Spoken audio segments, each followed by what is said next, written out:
திருநறையூர் சித்தநாதேஸ்வரர் கோவில் தேவார பாடல் பெற்ற தென்கரை தலங்களில் அமைந்துள்ள 65வது சிவத்தலமாகும். இனி இத்தலத்தின் சிறப்புகளையும் இதன் தல வரலாற்றையும் பார்ப்போம். கும்பகோணத்திற்கு தென்கிழக்கே 8 கிலோமீட்டர் தொலைவில் இத்தலம் உள்ளது. கும்பகோணம் நாச்சியார் கோவில் சாலையில் நாச்சியார் கோவிலின் முற்பகுதியான திருநறையூரில் இறங்கி கோவிலை அடையலாம். சம்பந்தர், சுந்தரர் ஆகியோரால் பாடல் பெற்ற இத்தலம் தஞ்சை மாவட்டத்தில் திருநறையூரில் அமைந்துள்ளது. இத்தலத்தின் மூலவர் சித்தநாதேஸ்வரர், உற்சவர் சோமாஸ்கந்தர், அம்மன் சௌந்தர்ய நாயகி, தலவிருட்சம் பவளமல்லி, தீர்த்தம் சித்தநாத தீர்த்தமாகும்.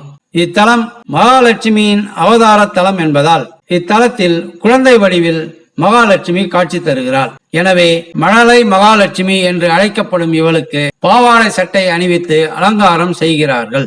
இங்கு அவதரித்த மகாலட்சுமி திருமாலை திருமணம் செய்து அருகிலுள்ள நாச்சியார் கோவிலில் அருளுகிறார். இது மேற்கு நோக்கிய தலமாகும். இத்தல விநாயகர் ஆண்ட விநாயகர் என்ற திருநாமத்துடன் அருள் பாலிக்கிறார். சௌந்தர்ய நாயகி தாயார் தனி சன்னதியில் இருக்கின்றார். இவளுக்கு தை மாத கடைசியில் வெள்ளி அன்று சந்தன காப்பு செய்யப்படுகிறது. மகாலட்சுமி சன்னதிக்கு அருகில் ஒரு தட்சிணாமூர்த்தி இருக்கின்றார். இவர் மேற்கு நோக்கி இருப்பது சிறப்பு ஆகும். இந்த தட்சிணாமூர்த்திக்கு எதிரே நவகிரக சன்னதி இருக்கிறது. கிரகதோஷம் உள்ளவர்கள் தட்சிணாமூர்த்தியையும் கிரகங்களையும் வழிபடுகின்றார்கள். பிரகாரத்தில் சண்டிகேஸ்வரர் சன்னதியில் 3 சண்டிகேஸ்வரர்கள் இருப்பது விசேஷமான அமைப்பு ஆகும். கோஷ்டத்தில் உள்ள துர்கை பிரசன்ன துர்கை என்று அழைக்கப்படுகிறாள். இவள் 8 கைகளில் ஆயுதம் ஏந்தி நளினமாக வலது காலை சற்று முன்புறமாக வைத்திருக்கின்றாள்.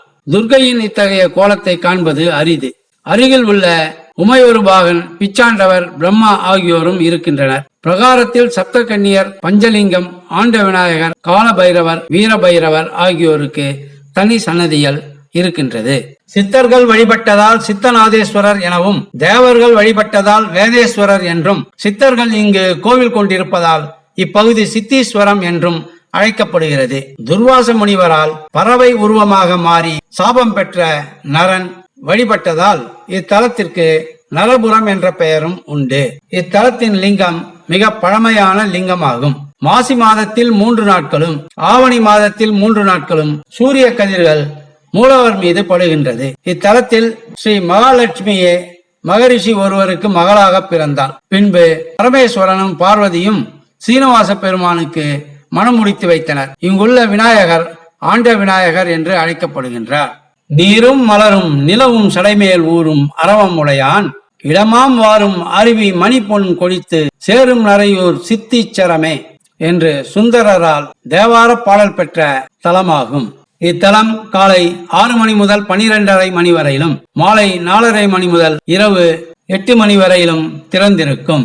மகரிஷியான மேதாவிக்கு ஒரு சமயம் மகாலட்சுமியை தனது மகளாக பிறக்க வேண்டும் என ஆசை எழுந்தது. அதற்காக இவர் இத்தலத்தில் உள்ள தீர்த்தக்கரையில் வஞ்சுள மரத்தின் அடியில் சிவனை வேண்டி தவம் இருந்தார்.